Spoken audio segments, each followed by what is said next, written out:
احادیث نمبر 435 اور 436 باب نماز کا بیان، بخاری شریف۔ حضرت عائشہ رضی اللہ عنہا سے روایت ہے کہ جب نبی کریم صلی اللہ علیہ وآلہ وسلم مرض الوفات میں مبتلا ہوئے تو آپ صلی اللہ علیہ وآلہ وسلم اپنی چادر کو بار بار چہرے پر ڈالتے، جب کچھ افاقہ ہوتا تو اپنے مبارک چہرے سے ہٹا دیتے۔ آپ صلی اللہ علیہ وآلہ وسلم نے اسی اضطراب اور پریشانی کی حالت میں فرمایا، یہود و نصارہ پر اللہ کی پھٹکار ہو کہ انہوں نے اپنے انبیاء کی قبروں کو مسجد بنا لیا۔ آپ صلی اللہ علیہ وآلہ وسلم یہ فرما کر امت کو ایسے کاموں سے ڈراتے تھے۔ یہی حدیث حضرت عبداللہ بن عباس رضی اللہ عنہ سے بھی روایت کی جاتی ہے۔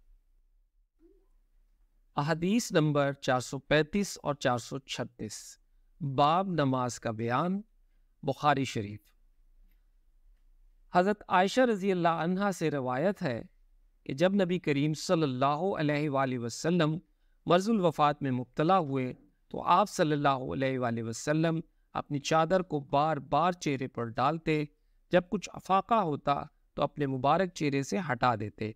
آپ صلی اللہ علیہ وآلہ وسلم نے اسی اضطراب اور پریشانی کی حالت میں فرمایا، یہود و نصارہ پر اللہ کی پھٹکار ہو کہ انہوں نے اپنے انبیاء کی قبروں کو مسجد بنا لیا۔